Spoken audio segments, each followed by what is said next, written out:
as a people, we have to dance. Way back in the motherland, we always had to dance. Through times of joy, sadness, to heal, and rites of passage, we have to dance. Through times of enslavement, we still have to dance. Welcome to episode number 40 of the 100 Successful Women, a Conversation to Inspire series. Episode number 40, I wanted to do a celebration for myself because it marked milestone number 8 of this series. Thank you so much to each and every one of you who have been supporting me throughout this journey, whether you watch and comment and like and subscribe to the channel, and as well as those of you who are the guests on this series. I wanted to say thank you, can't say enough thank you, and show my appreciation to each and every one of you. So in today's episode, I have someone all the way from the United States of America sharing with us her stories and her journey. Her name is Waterfall Adams, or her real name, Veronica Adams. Waterfall Adams is actually her stage or pen name. So who is Waterfall Adams? She is the poetry writer of 2 poetry books, The Eclectic Mind and Free to be Vee. So Waterfall Adams is actually a creative professional, and she was born in Paducah, Kentucky, and was raised in Mobile, Alabama. She has an Associate of Science in General Education degree from Bishop State Community College and a Bachelor of Arts degree in Art History with a Dramatic Arts minor from the University of South Alabama. So during our conversation, Waterfall is actually sharing with us why she chose the name Waterfall as her pen name, and also growing up, some of the challenges that she faced, and why did she decided to become a writer. So I think if you understand why she become a writer, or some of the story, how she published her own book, you will definitely get some inspiration from her. So without further ado, let's dive into the story and the conversation that I have with Waterfall coming up next.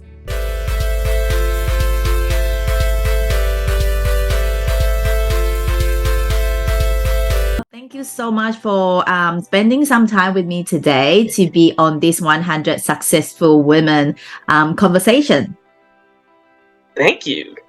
So, yeah, whereabout are you in the world? Mobile, Alabama, the United States of America. So we're basically on a different time zone, but I'm so grateful that you are here with me today.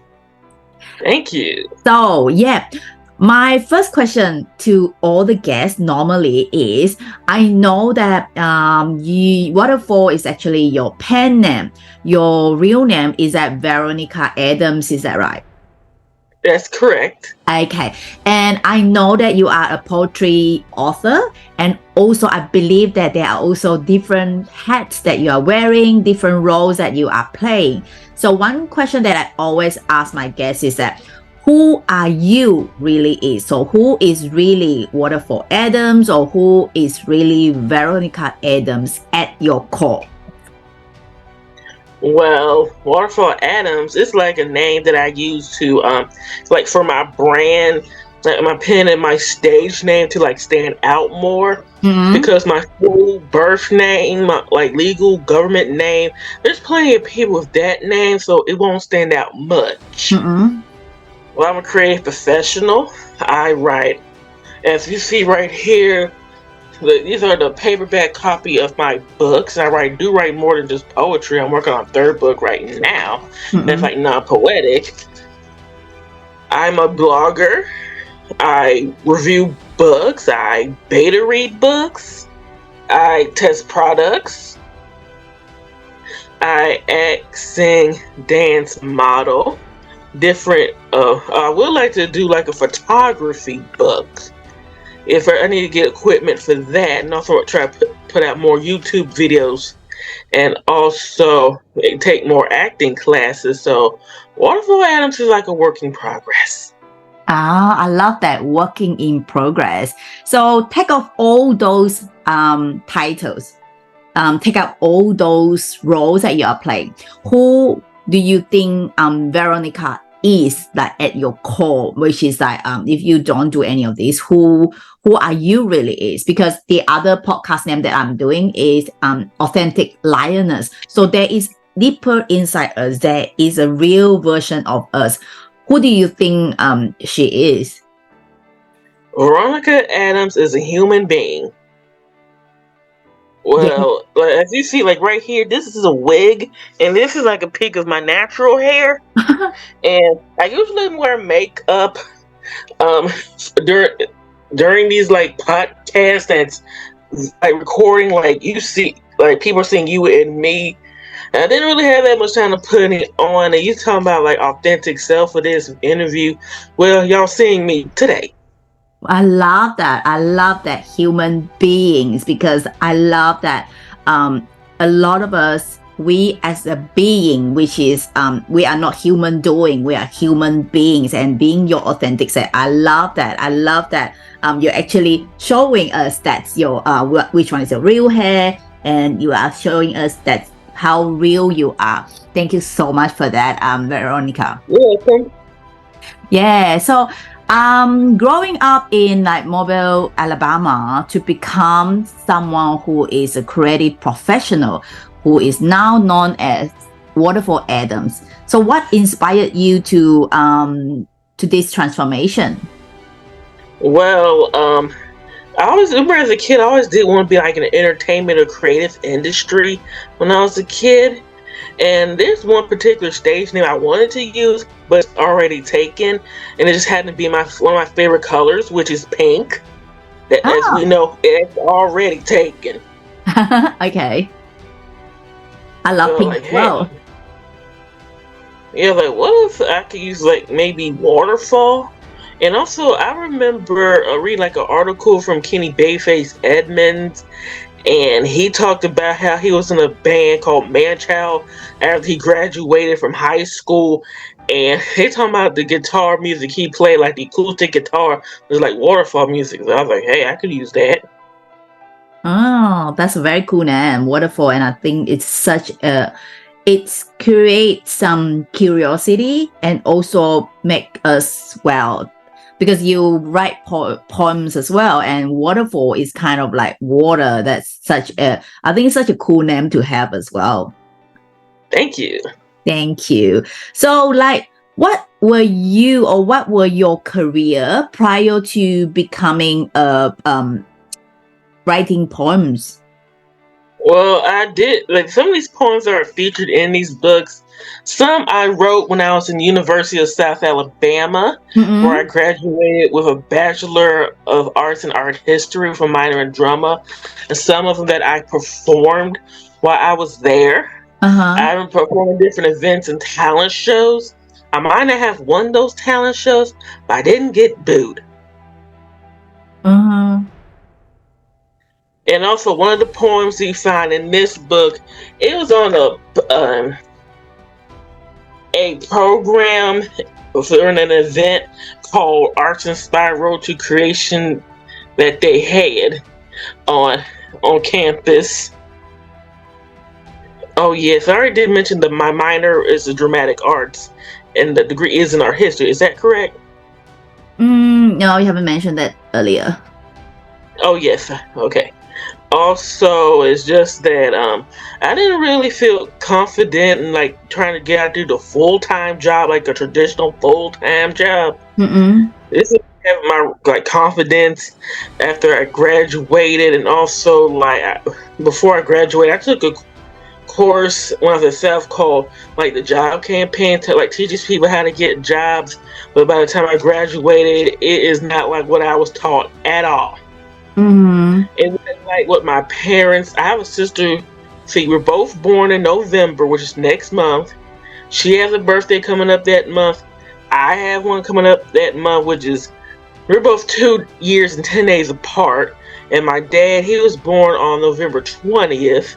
It's not like it was when my older sister was like getting her first job. It was not like when my parents, who are boomers, when they're getting their first job. Not like my grandparents and so forth and so on. Not what the older generations tell you. It's not like it was at all. And can I give you like an example? Sure.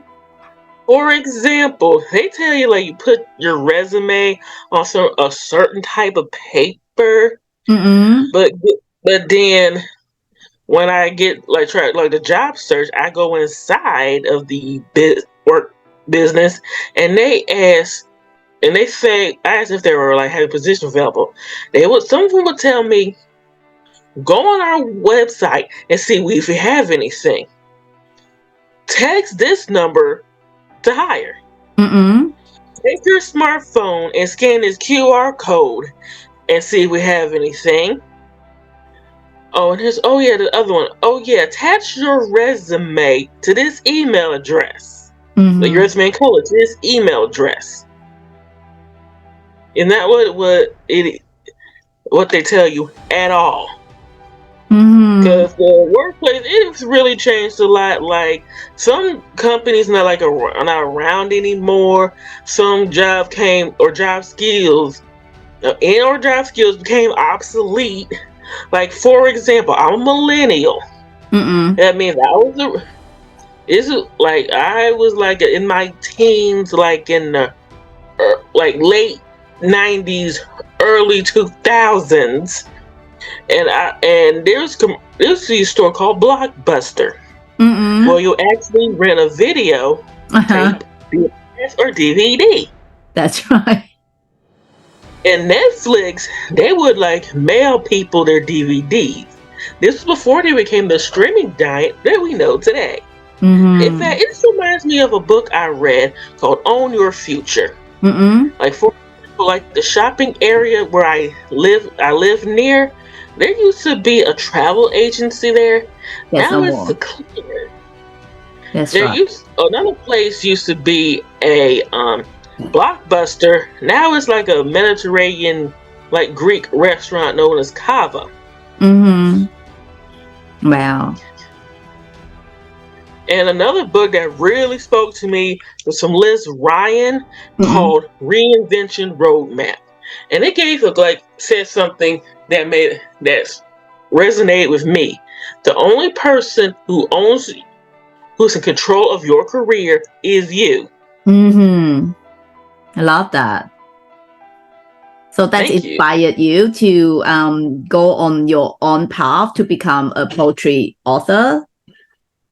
Like in a way, yes. I always did want to write a book one day. I just didn't know about what. I just happened to have a collection of poems, and I wrote some more to fill the books out a bit. Like let's say the book's like 5 pages, and be like, that's it. Wow, that's inspiring. That's so good that you are actually go on this path yourself. Thank you so much for sharing your story there, Waterfall. You're welcome. And the autism, I have like a form of it. It's kind of like a mild form. Maybe I have trouble driving. And also, maybe I might try to get back in that, but first, I need to make sure that the driver's seat actually fit me, because I am like 6'1", 6'3" height range. And do you know what like the statistic of like under and unemployed autistic adults is? 85 to 90%. That's higher than Black people. Pretty high. So what is that statistic about again? Waterfall, can you about the autistic adults who are unemployed and underemployed? 85 to 90%. That's higher than Black. So are you saying that you are diagnosed as that, like mild? Like diagnosed it probably around when I was like 3 or 4. I was hyperactive as a child, and it's called I think when I have like PDD, which is pervasive developmental disorder. Now it's called like PDD-NOS. Wow. So with that, is there someone in your family who actually support you and to guide you along the way and helping you to become who you are today? Is that someone who is particularly inspired you? Well, God and my mom. Wow. That's so inspiring as well. Love that. Oh, and my therapist, he was there for me until his retirement. Okay. So wow, that was a long time already. Yeah, so my therapist, he retired this month. I had him for like 5 years, I think. Okay. So that's great. That's great that you are actually on, because it's like a lot of my conversation with these successful women, they had a story, and for them to be in the challenges that they have, that guide them to become who they are today, like the life that Tony Robbins was saying, that the life is happening for you instead of to you, because of the challenges or the different experience that you have. You become the writer of 2 books.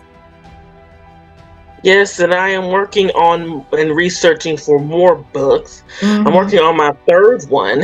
It's called Make Money While Sitting on Your Ass, where the word ass is spelled A, United States of America currency sign, and in the United States currency $sign. So sit on your AS. Is that like A? Is it the spell like S or different spelling?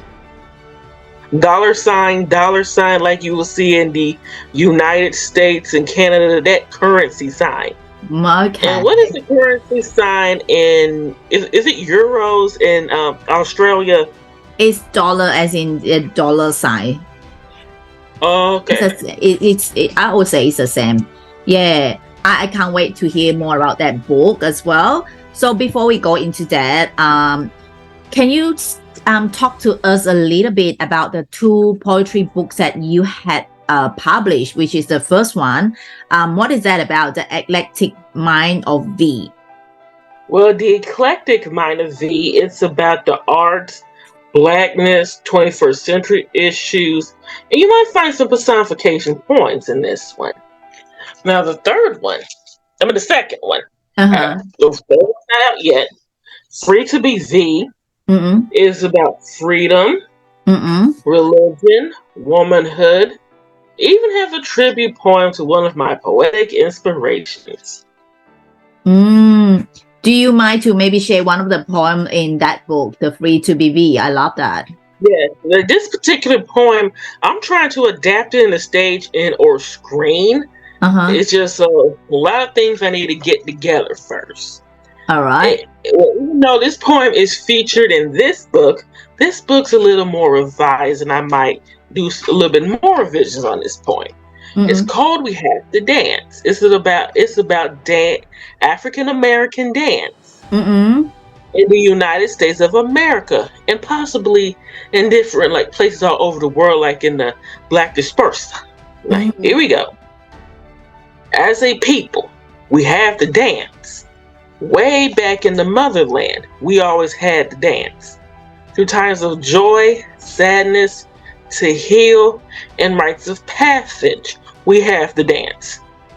Through times of enslavement, we still have to dance. Even when they try to take it away, we dance through the shade. From the juke joints to the migration, we have to dance. When it's time to pay the rent, we had to dance. Through the Depression and Worldwide War, we have to dance. On television and through civil unrest, we have the dance. Live and in color. We can get smooth and we can get rough. Live and in color and integrated. Through the Soul Train days and the disco nights, we have to dance.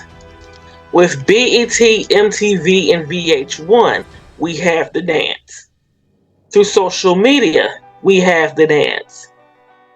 At Broadway, church, the club, community centers, competition, Hollywood, television, social gatherings, universities all over the world, we have the dance. We even put our own spin on it. Because of this, I shake what my ancestors gave me and get my Jackson on. So to the future and beyond, we have the dance. Thank you. Thank you so much for that. I love that. And we have the dance, definitely. And I love dancing as well. Thank you so much for the beautiful poem, Waterfall. I really love that. So that's such a beautiful poem that you have there. And as a self-published author, Waterfall, so what would some of the advice that you can give to other aspiring writers, maybe looking to have their work or their voice that they can share with the world as well? Well, give credit where it's due or they'll sue. Do your research. Like when it's come to self-publishing and different agitators, you gotta look at the guidelines because some will take certain like files, like let's say PDF or docx, EPUB. Some won't. Mm-hmm. Also, how since we live in this digital 21st century age that we live in, so the internet has made that self-publishing task a lot easier than previous generations. Mm-hmm. So you were saying that when did those two books was published? Well, this one was self-published in 2021, while this one came out last summer of 2022. Oh wow! So it's just not long. Yeah, they're both. Yeah, these are available in like paperback, as you just saw, in ebook format, and I'm trying to get the audiobook version together. So those were obviously when you were publishing those two books, that was during the digital age. That's why was that how long did you take to have those two books published? Well, I've been writing at the manuscript for like a few years, probably since some of them are like around when I was at South, and some that I published like through the years, and I had to learn more about self-publishing, get my books out there, and learn a lot about KDP and other agitators. Did you actually learn all this by yourself, or did you hire someone to help you with that? Well, I did hire someone that was the marketing and promotion, and my mom edited these two books. Okay, so that was like, how would you say, like when you say few years from writing when you started to write your own poem, so is that getting to how from writing to have your book on hand, how many years would you say? Probably like from maybe around 2014 when I said I want to write a book to 2021 when my first got self-published. That's just as I was writing these poems, I just didn't know what the title of the book was going to be. Gotta have that first and foremost. There's plenty of books probably out there that'll say untitled. And it wouldn't really stand out that way. Yeah, and I had a lot to learn about KDP, which is Kindle Direct Publishing, and also how to create your like the covers of the book, like using like certain templates. So that was like since 2014, and then you have that published in 2021. That was quite a few years as well.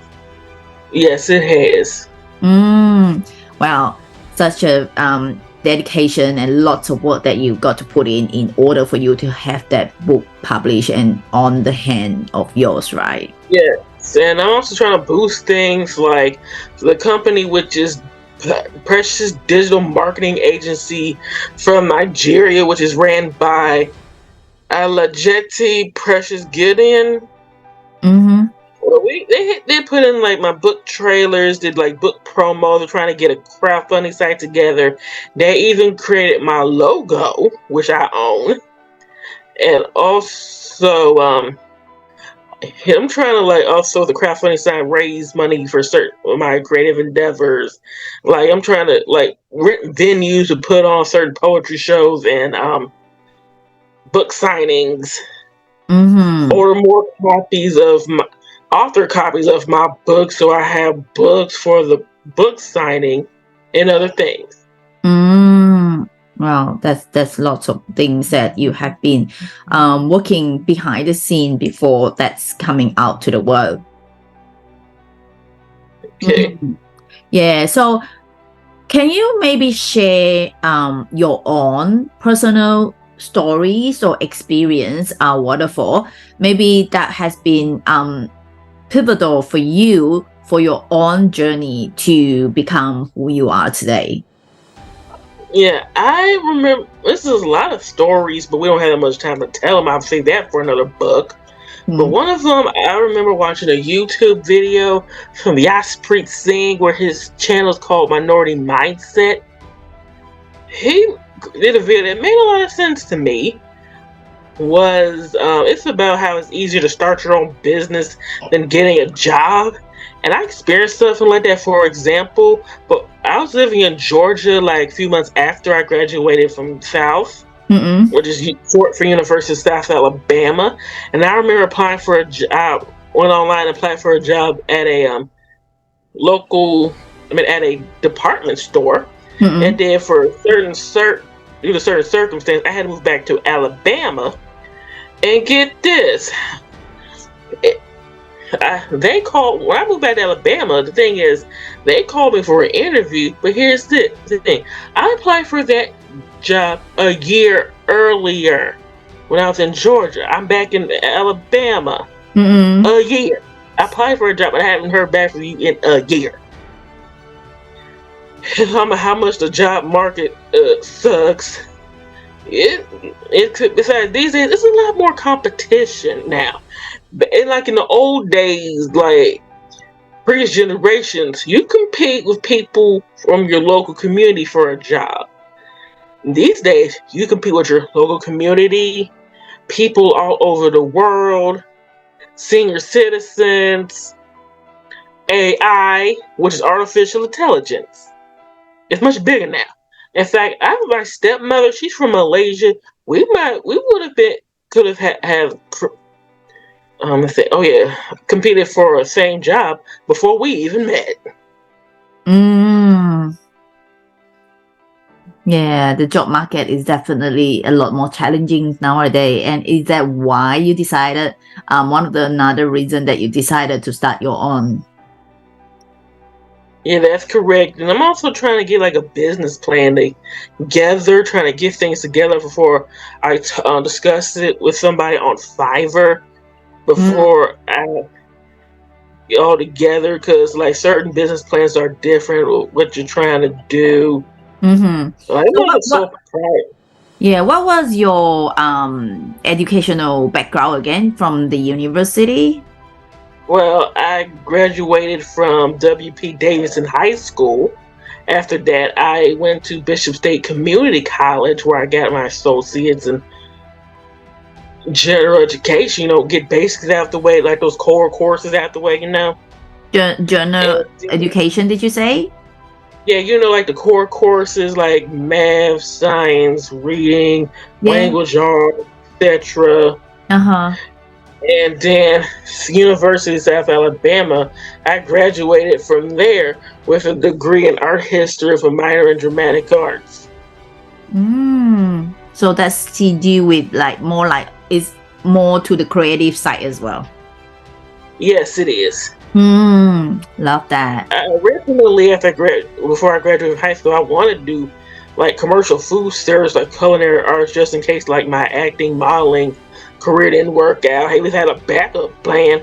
And I learned like in these certain career events, career days when I was a senior in high school that culinary arts wasn't like offer it in the 4-year institutions, but it is in the 2-year. Well, so that's something that you have been doing for the past, and you are looking to start a business on your own now. And would that be around books as well, or would that be around something else? Well, books is one of them, and maybe other things. Other things, Like maybe like voiceover, voice acting, photography, different things. Different things. Okay. Yeah, it's good that I love that you actually having the idea, and you got so many ideas that you can actually offer to the world, and that's why you are that there are lots of opportunities for you out there. Thank you. Love that. Yeah, even like opportunities out there that we haven't heard of. Also, like you know, a lot of people doing like the Uber, Lyft, side hustles. Just do like new words, new vocabulary when it comes to, like, the workforce. I heard a solopreneur.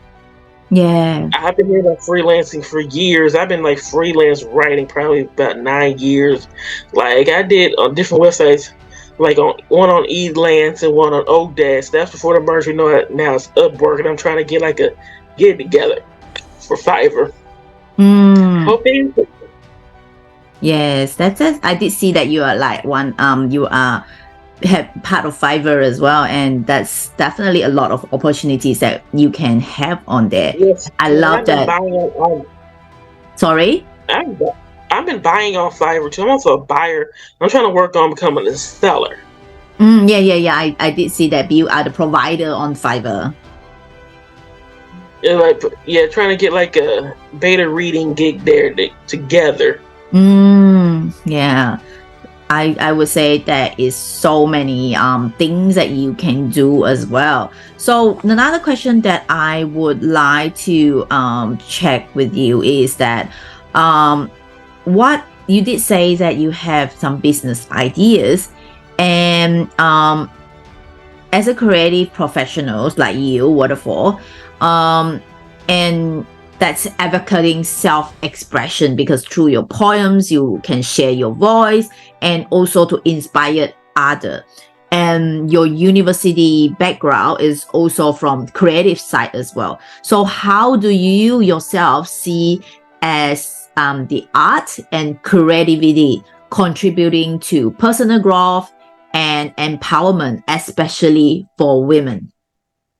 Yeah, it's just that with the creative industry, people need to realize that what you do is a real job, no matter what they say.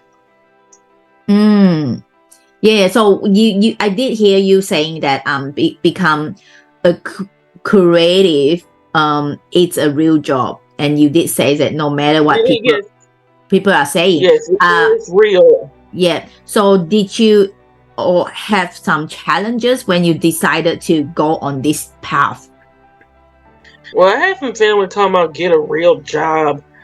What I do is a real job, thank you. It's just that I work my own hours.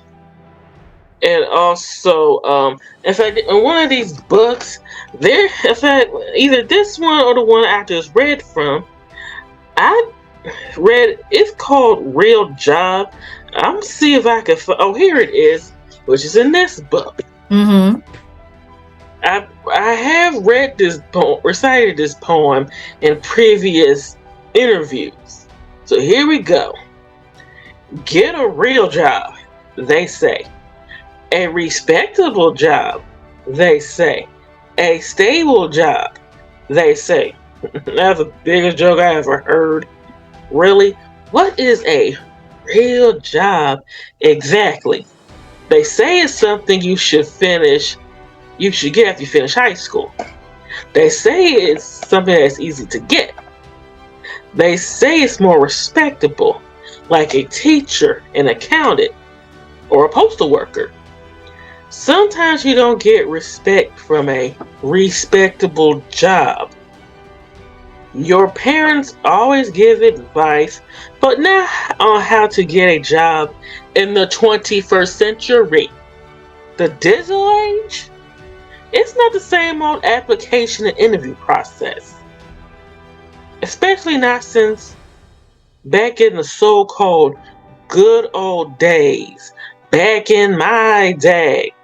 It seems like they want you to have that job rather than you are wanting that job for yourself.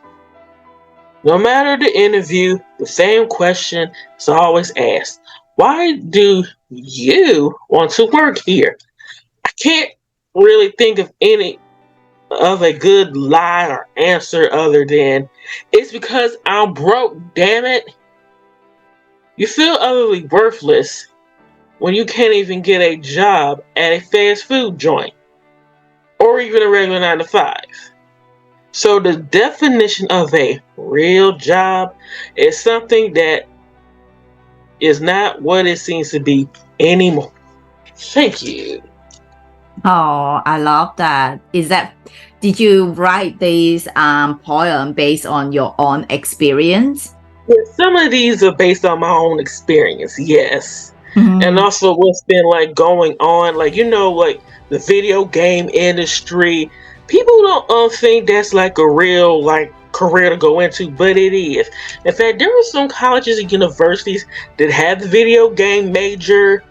People are actually getting paid to test these games out, whether it's like on the PC or a desktop or a console or like on your smartphone or tablet. Like like sometime I think it's probably around the 60s or 70s, like the video game industry was just getting started. Now it's like a multi-billion-dollar industry now. That's right. Wow, that's amazing. I love that poem that you just read, and it's so true that what's a real job is for many people might be different, but as long as something that you're passionate about, and I think that's real for you, right? Yeah, and I just don't like when parents try to pressure their kid to get into a certain career or certain university. Can you make sure by the time, forget graduating high school, or at least old enough to get a job permit, that university or college, let's say it might close its doors by the time that kid gets a job for a job permit, or that occupation you've been wanting them to get is even going to be there. Yeah, that's so true. It's such a it's the reality, right? Or either like come obsolete or get replaced by AI or outsource. Yeah. I think it's such a great message for people out there, especially for the coming generation as well. Thank you so much for sharing that poem with us, Waterfall. So what's your what's next for you? Well, like I said before, I am working on my third book, and I'm researching for more books, like different genres, like a true crime book, a biographical book about about Michael Jackson and Kenny Babyface Edmonds. I might write a fiction or a fantasy or a horror. It's different genres, Some genres require more depth than others. So that's lots of research for you to be done then. That's correct. Yeah, I think it's going to be like a lot of voice that you can advocate for, and then I can't wait for you to have more books, and can't wait for you to release your third book as well. So where can people find you online, Waterfall?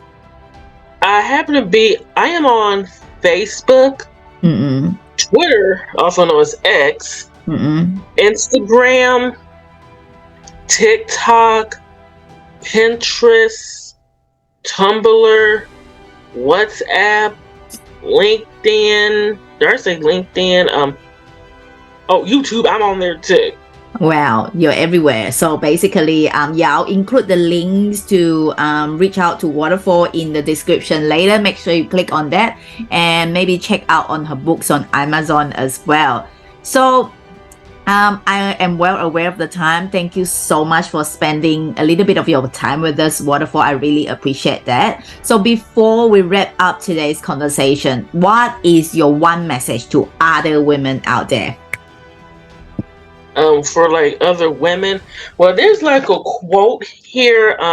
I would like to say is featured in this second book, Free to Be Vee. It's from Tyra Banks for this quote. All credit for this quote goes to Tyra Banks. Never dull your shine for someone else.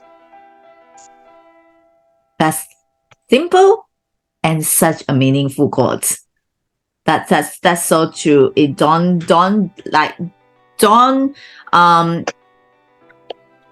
hide yourself.